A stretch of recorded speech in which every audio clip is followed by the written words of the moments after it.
ከ6 ወር እስከ 8 ወር ላሉ ህጻናት የሚሆን የቁርስ የምሳ የራት ፕሮግራም ልንገራችሁ። ጤና ይስጥልን፣ ዶክተር ፋሲል ነኝ፣ የህጻናት ስፔሻሊስት ሐኪም ከብሩክ ሂልስ ልዩ ህጻናትና ታዳጊዎች ክሊኒክ። በዛሬው ቪዲዮ ቃል በገባሁት መሰረት ህጻናት 6 ወር ላይ 7 ወር ላይ እንዲሁ 8 ወር ላይ የቁርስ የምሳ የራት ፕሮግራም የሚሆኑ በዛሬው ቪዲዮ ይላችሁ መጥቻለሁ። ታስታውሱ ከሆነ ከዚህ በፊት አንድ ቪዲዮ ላይ በተለይ ደግሞ ህጻናት በተለይ 6 ወር ላይ ምግብ ከመጀመሪያችን በፊት ማወቅ ያለብን 6 ነገሮች ብዬ አንድ ቪዲዮ ሰርችላችሁ ነበርና ይሄን ቪዲዮ ከማየታችሁ በፊት እሱም ቪዲዮ ማየት ይኖርባችኋል። ምክንያቱም ብዙ መረጃዎች እዛ ላይ አለ። ከዛ ቀጣይ ክፍል ነው ይሄኛው። ስለዚህ ቃል በገባሁት መሰረት የምግብ ፕሮግራሙን ይዤላችሁ መጥቻለሁ። ቪዲዮ በጣም አስፈላጊ ስለሆነ እስከ መጨረሻው ይሄን ቪዲዮ ተመልከቱ። ቤተሰቡን ካልሆናችሁ ሰብስክራይብ አድርጉ፣ የደወል ምልክት በመጫን ቤተሰቡ ነው።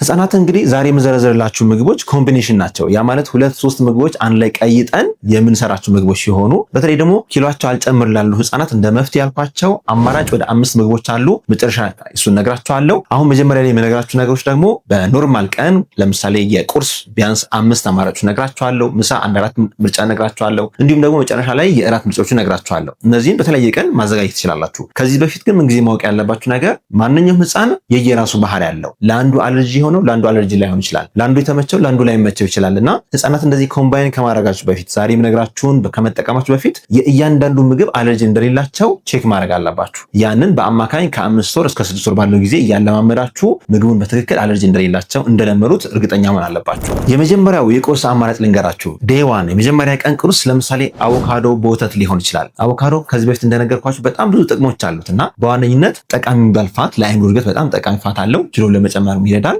ያንን ከወተት ጋር ወይም ከእርጎ ጋር አቀናብሮ መስጠት እንደ ቁርስ ይሆናል። ሁለተኛው የቁርስ አማራጭ አፕልና ሙዝ አንድ ላይ ሚክስ ማድረግ። ሁለቱም የየራሳቸው ጥቅሞች አሉ። በተለይ ደግሞ ድርቀት ለሚያስቸግራቸው ህጻናት በጣም ወሳኝ ነው። ሙዝ በውስጡ ፖታሲየም አለው፣ በቂ ካርቦሃይድሬት አለው። አፕል ደግሞ ጠቃሚ የሚባሉ ፋይበሮች፣ ጠቃሚ የሚባሉ ቫይታሚኖች በውስጡ አለ።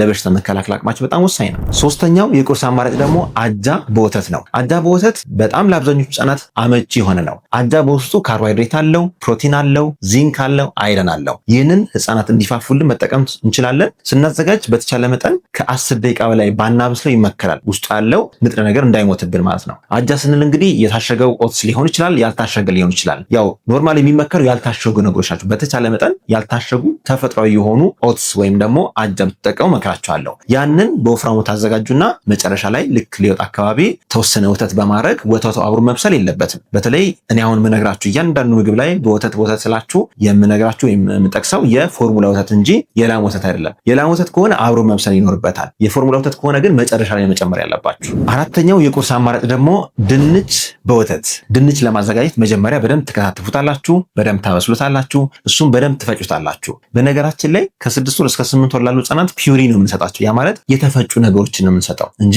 ኮረት የሆኑ ሊያንቁ የሚችሉ ነገሮችን መስጠት የለብንም። ከ8 ወር ጀምሮ ግን ማሽ ሊሆኑ ማላመጥ እንዲችሉ ማኘክ እንዲችሉ ማለማመድ ይኖርብናል። ስለዚህ ድንቹን በደንብ ትፈጩታላችሁ። ወተት ታረጉና በጁስ መምቻ በደንብ ትፈጩትና ያንን በዚህ መልኩ ፒውሪ ነው የሚሆነው። ያንን በማንኪያ እየቀነሳችሁ እንደ ቁርስ ማቅረብ ትችላላችሁ። እነዚህ አራቱ የቁርስ አማራጮች በተለያየ ቀን መስጠት ትችላላችሁ። እዚህ ጋር ወደ ምሳ ፕሮግራም ከመግባታችን በፊት ብዙ ወላጆች የሚሰሩት ስህተት ልንገራችሁ። የመጀመሪያው ጣፋጭ ነገሮችን አብዝቶ ከ6 ወር እስከ 8 ወር መስጠት ነው። ጣፋጭ ነገሮች በዚህ ጊዜ የምናዘወትር ከሆነ በተለይ እነ ቴምር የመሳሰሉትን አብዝተን የምንጠቀም ከሆነ ፍራፍሬዎችን፣ ተፈጥሯዊ አትክልቶችን ወይም ተፈጥሯዊ የሆነ የምግብ ቃናን በጣም ያጡና ሁልጊዜ ጣዕም ያለው ነገር፣ ሁልጊዜ ጨው ያለው፣ ሁልጊዜ ስኳር ያለው ነገር ወደፊት ኤክስፔክት ያደርጋሉ። ያ መሆን የለበትም። ስለዚህ በተቻለ መጠን ብዙ የማይጣፍጡ ነገሮችን ከ6 ወር እስከ 8 ወር ታስለምዳላችሁ። ስኳርና ጨው በፍጹም በዚህ ጊዜ አይመከርም። ክፍት የስራ ቦታ ለካሽርና እንግዳ ተቀባይ ባለሙያዎች። ብሩክ ሂልስ ልዩ የጽናትና ታዳጊዎች ክሊኒክ ልምድ ያላቸውን ካሽርና እንግዳ ተቀባይ ባለሙያዎችን አወዳድሮ መቅጠር ይፈልጋል። ብዛት 2 ጾታ ሴት።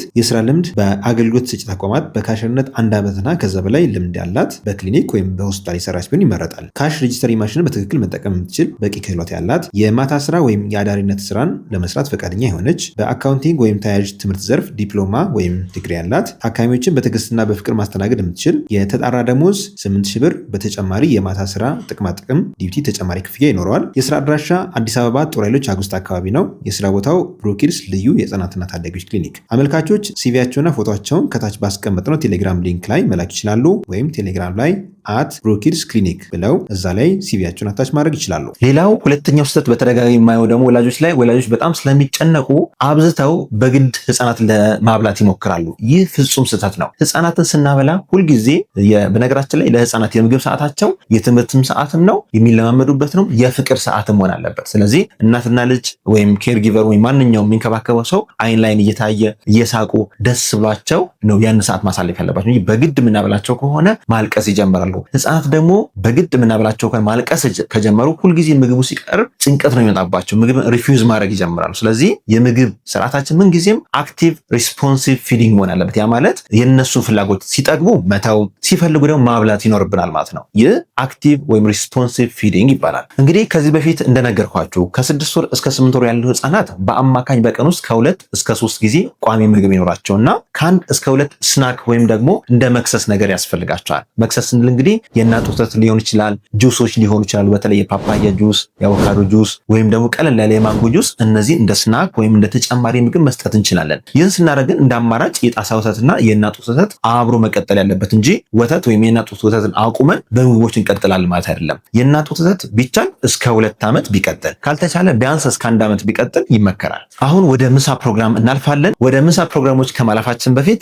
አንድ ነገር ላስታውሳችሁ። ብሩኪድስ ልዩ ህፃናትና ታዳጊዎች ክሊኒክ ስራ ከጀመረ 11 ወር ሞልቶታል። በዚህ ክሊኒክ እጅግ ዘመናዊ የሚባል ላቦራቶሪ ያለን ሲሆን በተጨማሪ ደግሞ የአልትራሳውንድ ማሽናችን የህፃናትን የውስጥ ደዌ ችግሮች በተለይ የልብ አልትራሳውንድ፣ የሳምባ አልትራሳውንድ፣ የአጠቃላይ የሆድ አልትራሳውንድ ጨምሮ እየሰጠን እንገኛለን። ምናልባት ህክምና ምርመራ ከፈለጋችሁ ከታች ባሉ ስልኮች ደውላችሁ መምጣት ትችላላችሁ። 24 ሰዓት የህፃናት ስፔሻሊስት ሐኪሞቻችን እናንተን ለማገልገል ዝግጁ ናቸው። አሁን ወደ ምሳ ፕሮግራም ስናልፍ የመጀመሪያው የምሳ አማራጭ ብሮኮሊ፣ የተፈጨ ብሮኮሊ በወተት ወይም በእርጎ መስጠት። ብሮኮሊ በውስጡ በጣም ብዙ ጥቅሞች አሉት። በደንብ ማብሰል፣ በደንብ ስቲም ማድረግ ይፈልጋል። በእርግጥ ካበሰልነው በኋላ እንፈጨዋለን። ዚያን ስንፈጭ ለማለስለስ ወተት ወይም እርጎ እንደ አማራጭ መጠቀም እንችላለን። ይህም በቂ ፋይበር እንዲያገኙ፣ በቂ ሚኒራል እንዲያገኙ ይረዳቸዋል ማለት ነው። ሁለተኛው የምሳ አማራጭ ደግሞ የተፈጨ ሩዝ ከስጋ ጋር መስጠት። ስጋውም የተፈጨ ነው፣ ሩዙም የተፈጨ ነው። ስጋ የተፈጨ ሲባል ይሄ በስጋ ቤት መፍጫ የተዘጋጀ አይደለም። በጁስ መምጫ በደንብ የተፈጨ መሆን አለበት፣ የላመ መሆን አለበት። ያንን ስናደርግ ግን አንድ መጠንቀቅ ያለብን ነገር ህፃናት ሁልጊዜ ምግብን አንዳንድ ምግብ ነው የምንሰጠው እንጂ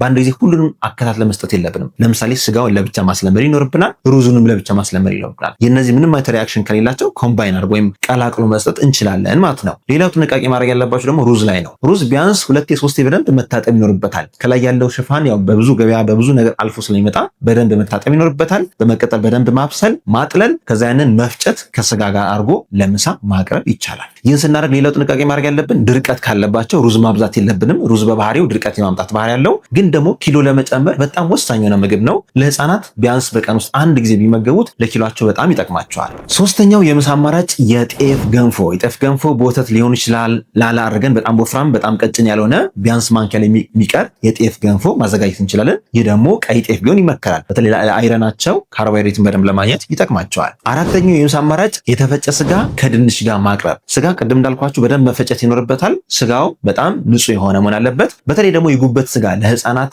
የአይረን መጠናቸው ዝቅ ካለ የጉበት ስጋ በጣም ወሳኝ ነው። ከ6 ወር ከ7 ወር ጀምሮ ቀስ አድርጋችሁ ማለማመድ ትችላላችሁ። በደንብ ማብሰል፣ በደንብ መፍጨት፣ ያንን ከድንች ጋር ቀላቅሎ መስጠት ይቻላል። ድንች ወይም ካሮት ከስጋ ጋርም ቀይጣችሁ መስጠት ትችላላችሁ። እነዚህ እንግዲህ አራቱ የምሳ አማራጮች ናቸው። ቀጣይ ደግሞ ወደ እራት አማራጭ እንሄዳለን። ከዛ በፊት ግን ብዙ ሰዎች የሚጠይቁኝ አንድ ነገር አለ። ስለ ምጥን ተከልክሏል ወይስ አልተከለከለም፣ ጉዳት አለ ወይስ የለውም የሚለው በተደጋጋሚ ይጠየቃልና ምጥን የተከለከለ ነገር የለውም። ሆኖም ግን ምጥን ሲባል በጣም ብዙ አይነት የምናዘጋጅ ከሆነ 2 አይነት ችግር ሊያጋጥመን ይችላል። አንደኛ አለርጂ ቢያጋጥማቸው ከየትኛው ንጥረ ነገር ነው ወይም ከየትኛው እህል ዝርያ እንደሆነ አናቅም። ሁለተኛውና ዋናው ችግር ደግሞ እነዚህ አዝዕርቶች አብዛኞቹ ፋይቲክ አሲድ ወይም ፋይቴት የሚባል ንጥረ ነገር አለ። ይህ ንጥረ ነገር ደግሞ ካልሽየምን፣ አይረንን፣ ዚንክ ከአንጀት በደንብ እንዳይመጠጥ ሊያደርግ ይችላል። ስለዚህ በተቻለ መጠን ምጥንን በጣም በተደጋጋሚ መጠቀም የለብንም። ቢያንስ በሳምንት ውስጥ ከ3 እስከ 4 ቀን በቀን አንድ ጊዜ መጠቀም ግን እንችላለን። በመጨረሻም ወደ እራት ፕሮግራም እንሸጋገራለን ማለት ነው። የመጀመሪያው የእራት አማራጭ እንቁላል በድንች ወይም እንቁላል በካሮት። እንቁላል ህፃናት ከ6 ወር ጀምሮ መጀመር አለባቸው፣ ማለማመድ አለባችሁ። ለምን ለምን ለአይምሯቸው ጠቃሚ የሚባል ኮሊን የሚባል ንጥረ ነገር ስላለው በጣም ጠቃሚ ምግብ ነው። ከ6 ወር ጀምሮ ማስለመድ አለብን። ስናስለምዳቸው ወይም ከድንች ጋር የምንሰጠው የትኛው ፓርት ነው? የአስኳሉን ፓርት ነው። መጀመሪያ ይቀቀላል በደንብ አስኳሉን እናደቀዋለን ትንሽ ውሃ እያደረግን። ከዛ በተጨማሪ ደግሞ ድንቹን ወይም ካሮቱን ለብቻው አብስለን አድቅቀን ወይም ፈጭተን ከአስኳሉ ጋር እንለውሰዋለን። ይህ ኪሎ ለመጨመርም ይረዳል። ከዛ በተጨማሪ ደግሞ ለአይምሯቸው እድገት በጣም ወሳኝ ነው። ሁለተኛው የእራት አማራጭ ደግሞ ቶፉ ይባላል። ቶፉ ለማዘጋጀት ሽንብራ ሊሆን ይችላል፣ አተር ሊሆን ይችላል፣ ዱቤ ሊሆን ይችላል። እነዚህ ሌጊዩምስ የምንላቸውን ዝርያዎች ራሱን የቻለ ዝግጅት አለው። ያን ለማድረግ ቀላል ነገር የምነግራችሁ መጀመሪያ ቢያንስ 1 ወይ 2 ቀን መዘብዘፍ አለባቸው። ይህም ፋይቲክ አሲድ የሚባለው ነገር ለመቀነስ ይረዳናል። ከዛ በተጨማሪ ማብሰል፣ በደንብ ካበሰልነው በኋላ መፍጨት፣ ከፈጨነው በኋላ ማጥለል። አንድ ሽንብራ ዝርያዎች ወይም የአተር ዝርያዎች በጣም ከተፈጩ ከፍተኛ ፋይበር ይኖራቸዋል ወይም ቅርፊቶች ይኖራሉ። ያን ቅርፊት በጣም በብዛት አንፈልገውም። ፋይበሩ ጥቅም እንዳለ ሆኖ ሲበዛ ደግሞ የራሱ ችግር ሊኖረው ይችላል እና አይረን እነዚህ በደንብ አብዞርብ እንዳይደረግ ሊያደርግ ስለሚችል በደንብ ከፈጨን በኋላ በማጥለያ እናጠለዋለን። ያጠለልነው ወተት መሳይ ነገር ይዘግጣል። ያ ወተት መሳይ ነገር ለብቻው አብስለን ሌላ ምግብ ማጣፈጫ አድርገን ለህፃናት መስጠት እንችላለን። ይህ ቶፉ ይባላል። ለህፃናት ጥሩ አማራጭ የፕሮቲን ዝርያ ነው። ልክ እንደ ስጋ እንደ እንቁላል ከፍተኛ ፕሮቲን አለው። ሶስተኛው የእራት አማራጭ ደግሞ የገብስ ወይም የበቆሎ ወይም የአጃ ምጥን እናዘጋጅና ይህንን በወተት ቀይጠን ማብላት። ይህ ጥሩ የፕሮቲንና የካርቦሃይድሬት ሶርስ ነው። አራተኛው የምነግራችሁ ደግሞ ለየት ያለው ነገር በተለይ ህፃናት ወደ 8 ወር አካባቢ ሲጠጉ የእንቁላል ኦምሌት ወይም ደግሞ የተጠበሰ ሆኖ ዘይት ያልበዛ ሆኖ እንቁላሉን በትንሹ ከታትፈን እንዲያኝኩት መስጠት ይኖርብናል። ሌላው አማራጭ ደግሞ አቮካዶውን ከፋፍለን ልክ የበሰለ በደንብ ልቁጥ ያለ እንከፋፍለውና በጣታቸው እንዲይዙት እንዲያላምጡት መፍቀድ አለብን። ይህም የእጃቸውን እና የአፋቸውን ኮኦርዲኔሽን ሃንድ ቱ ማውዝ ኮኦርዲኔሽን ባለው ነገር የተሳለጠ እንዲሆን ፈጣን እንዲሆኑ ይረዳቸዋል። ስለዚህ ምግብን 8 ወር አካባቢ ቀስ በቀስ ራሳቸው እንዲበሉ እንዲይዙትና እንዲያኝ መፍቀድ ይኖርብናል። እነዚህ ሁሉ ምግቦችን ግን ስንሰጥ መርሳት የሌለብን ነገር አለ። ይህ ምንድነው? ውሃ ማስለመድ ይኖርብናል። ሁልጊዜ ከምግብ በኋላ ቢያንስ 20 30 ኤምኤል 40 ኤምኤል እንደመጠናቸው እያለማመድን ማጠጣት ይኖርብናል። ውሃ የማይጠጡ ከሆነ ድርቀት ሊያጋጥማቸው ስለሚችል በተቻለ መጠን ውሃ በደንብ ማጠጣት ይኖርባቸዋል። በተለይ ከምግብ በኋላ ቢሆን ይመከራል። ሌላ ሁለተኛ መርሳት የሌለባችሁ ነገር ህፃናት የራሳቸው አቅም አላቸው። ግን በአማካኝ ከ120 እስከ 140 ኤምኤል ያህል ምግብ በአንድ ጊዜ ቢመገቡ ይመከራል። ሆኖም ግን አንዳንድ ህፃናት ከዛ በታችን ሊወስዱ ይችላሉ። እንዳቅማቸው መግቧቸው። እንግዲህ በዛሬው ቪዲዮ የቁርስ የምሳና የእራት ዝርዝር አቅርቤላችኋለሁ። በዋነኝነት ከ6 ወር እስከ 8 ወር ላሉ ህጻናት ነው። ምናልባት ደግሞ ከዚህ በተጨማሪ ከ9 ወር እስከ 12 ዓመት ላሉ ህጻናት ደግሞ እንዲሰራላችሁ ከፈለጋችሁ ከታች ኮሜንት ላይ ስራልን እያላችሁ ጻፉልን። አይተን ብዙ ሰው የሚፈልገው ከሆነ ድጋሚ ሌላ ቪዲዮ ደግሞ በእድሜያቸው ከፋፍለን እናዘጋጅላችኋለን። ለዛሬ ያለኝ መረጃ ይህን ይመስላል። ዶክተር ፋሲል ነኝ፣ የህጻናት ስፔሻሊስት ሐኪም ከብሩክ ኪድስ ልዩ የህጻናትና ታዳጊዎች ክሊኒክ። መረጃውን ከወደዳችሁት ላይክ አድርጉ። ጥያቄ ካላችሁ ኮሜንት ላይ አስፍሩልን። መልካም ጊዜ